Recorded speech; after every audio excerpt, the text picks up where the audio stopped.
నమస్తే పిల్లలు, మీరందరూ బాగున్నారని ఆశిస్తున్నాను. మన గడిచిన పాఠంలో మనం గాలి యొక్క కూర్పు గురించి అన్వేషించాం. ఇక్కడ ప్రధాన అంశాలు ఉన్నాయి. గాలి మన చుట్టూ ఆవరించి ఉంది. మనం దానిని చూడలేనప్పటికీ మనం దానిని అనుభూతి చెందుతాం మరియు అది స్థలాన్ని ఆక్రమిస్తుంది. గాలి అనేది నైట్రోజన్, ఆక్సిజన్, కార్బన్ డయాక్సైడ్, నీటి ఆవిరి మరియు కొన్ని వాయువుల మిశ్రమం. కొన్నిసార్లు గాలిలో చిన్న చిన్న ధూళి కణాలు కూడా ఉంటాయి. ఆక్సిజన్ చాలా ముఖ్యమైనది ఎందుకంటే ఇది దహనానికి మద్దతు ఇస్తుంది మరియు జీవులకు అవసరం.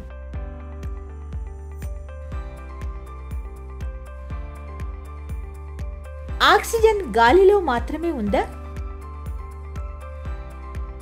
అప్పుడు నీరు మరియు నేలపై నివసించే జీవులు ఎలా మనుగడ సాగిస్తాయి? మునుపటి అంశానికి కొనసాగింపుగా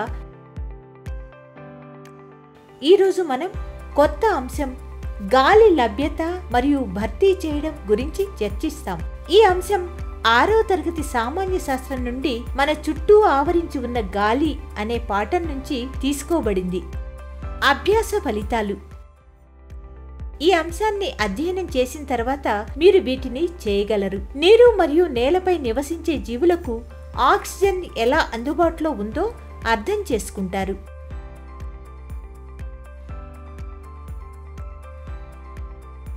వాతావరణంలో ఆక్సిజన్ ఎలా భర్తీ చేయబడుతుందో అన్వేషిస్తారు. కీలక పదాలు: వాతావరణం, కరిగి ఉన్న ఆక్సిజన్, నీటి ఆవిరి, కిరణజన్య సంయోగ క్రియ,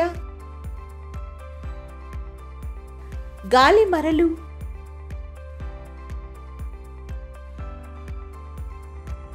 విద్యుత్, నీటి వలయం.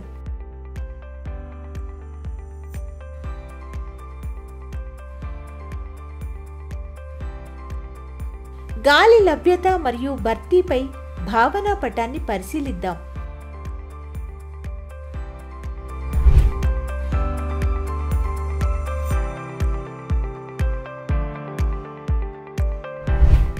నీటిలో గాలి ఉందని మీకు ఎలా తెలుసు? తెలుసుకోవడానికి ఈ సాధారణ కృత్యాన్ని ప్రయత్నించండి. గాజు లేదా లోహపు పాత్రలో కొంత నీటిని తీసుకోండి. త్రిపాద స్టాండ్పై పాత్రను ఉంచి నెమ్మదిగా వేడి చేయండి. నీరు మరగటం మొదలయ్యే ముందు పాత్ర లోపలి ఉపరితలాన్ని జాగ్రత్తగా గమనించండి. చిన్న బుడగలు ఏర్పడటం మీరు చూస్తున్నారా? ఈ బుడగలు నీటిలో కరిగిన గాలి వలన ఏర్పడతాయి. మీరు నీటిని వేడి చేస్తున్నప్పుడు కరిగిన గాలి బయటికి వస్తుంది. చివరికి నీరు వేడెక్కడం కొనసాగుతుంది. అది ఆవిరిగా మారుతుంది మరియు మరగటం ప్రారంభమవుతుంది. నీటిలో నివసించే జంతువులను జలచరాలు అంటారు.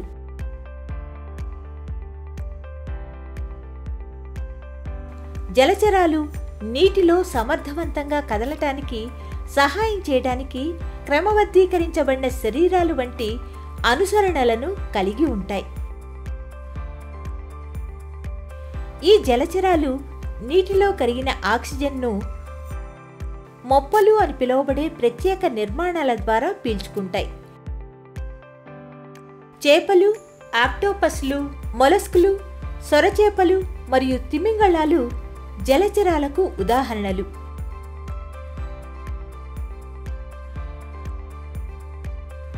మట్టిలో నివసించే జీవులకు కూడా శ్వాస తీసుకోవడానికి ఆక్సిజన్ అవసరం. అయితే అవి శ్వాస తీసుకోవడానికి అవసరమైన గాలిని ఎలా పొందుతాయి? ఒక పొడి మట్టి ముద్దను తీసుకొని బీకర్ లేదా గ్లాసులో వేయండి. దానికి నీళ్లు కలిపి గమనించండి. మట్టి నుండి బుడగలు పైకి రావటం మీరు చూస్తున్నారా? ఈ బుడగలు మట్టిలో గాలి ఉనికిని సూచిస్తాయి. మట్టికి నీటిని జోడించినప్పుడు అది గాలిని బుడగల రూపంలో స్థానభ్రంశం చేస్తుంది.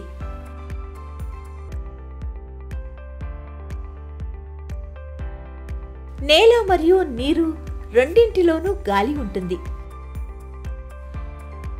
మరియు మొక్కలు వాటి వేర్ల ద్వారా ఈ గాలిని తీసుకుంటూ శ్వాసిస్తాయి.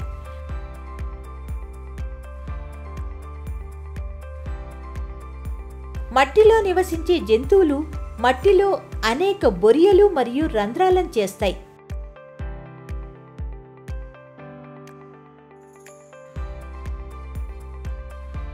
వీటినే ఫోసోరియల్ జంతువులు అంటారు.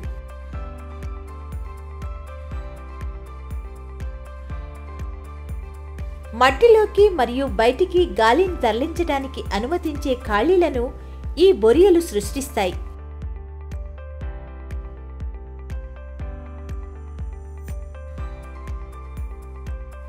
ఉదాహరణలలో మోల్ ఎలుక,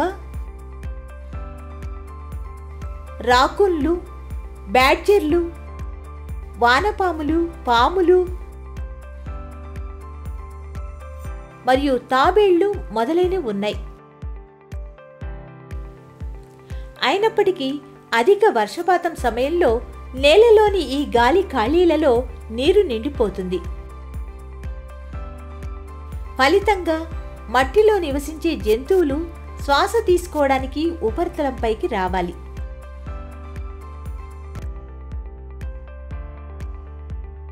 అందుకే మీరు వర్షాకాలంలో నేల ఉపరితలంపై ఎక్కువ వానపాములను చూడవచ్చు.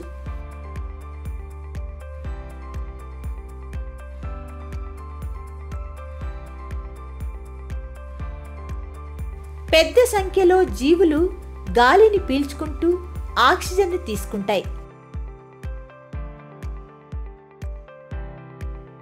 కాబట్టి వాతావరణంలో ఆక్సిజన్ స్థాయి ఎందుకు తగ్గిపోదు? వాతావరణంలోని ఆక్సిజన్ ఎలా భర్తీ చేయబడుతుంది? కిరణజన్య సంయోగ క్రియ ద్వారా మొక్కలు ఈ ప్రక్రియలో కీలక పాత్ర పోషిస్తాయి. కిరణజన్య సంయోగ క్రియ సమయంలో మొక్కలు తమ స్వంత ఆహారాన్ని ఉత్పత్తి చేస్తాయి మరియు ఆక్సిజన్ను విడుదల చేస్తాయి. మొక్కలు శ్వాసక్రియ కోసం ఆక్సిజన్ను వినియోగించుకుంటాయి. కిరణజన్య సంయోగ క్రియ సమయంలో మొక్కలు విడుదల చేసే ఆక్సిజన్ పరిమాణం అవి శ్వాసక్రియకు ఉపయోగించుకునే ఆక్సిజన్ కన్నా ఎక్కువ.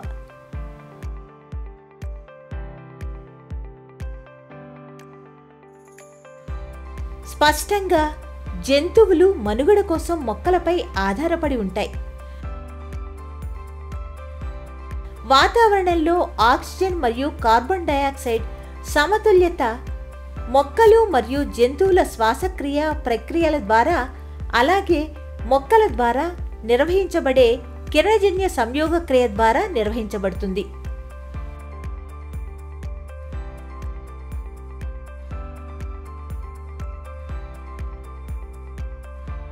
ఇది మొక్కలు మరియు జంతువుల పరస్పరం ఒకదానిపై మరొకటి ఆధారపడటాన్ని చూపుతుంది.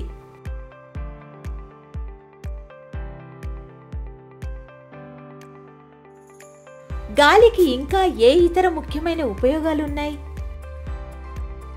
మీరు గాలిమరల గురించి విన్నారా?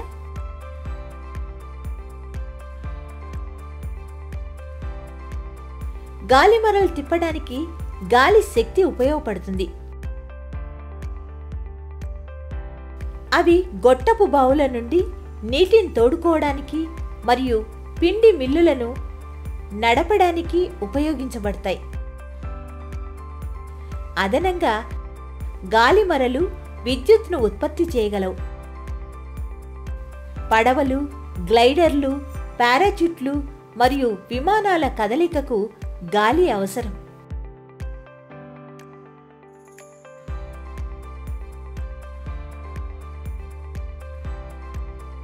పక్షులు, గబ్బిలాలు మరియు కీటకాలు గాలి ఉండటం వల్ల ఎగరగలుగుతాయి.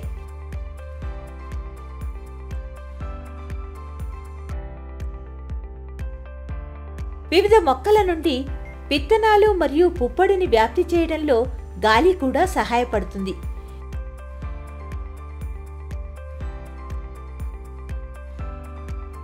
ఇంకా నీటి వలయంలో గాలి కీలక పాత్ర పోషిస్తుంది.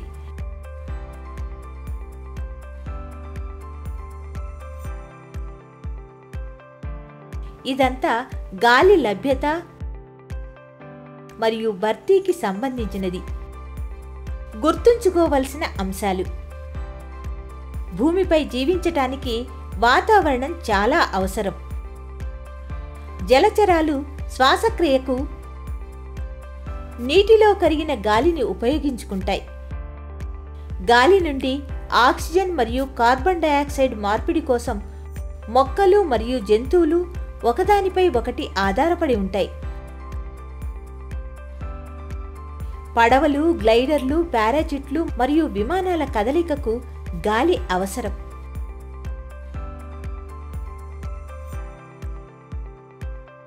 నీటి వలయంలో గాలి కీలక పాత్ర పోషిస్తుంది.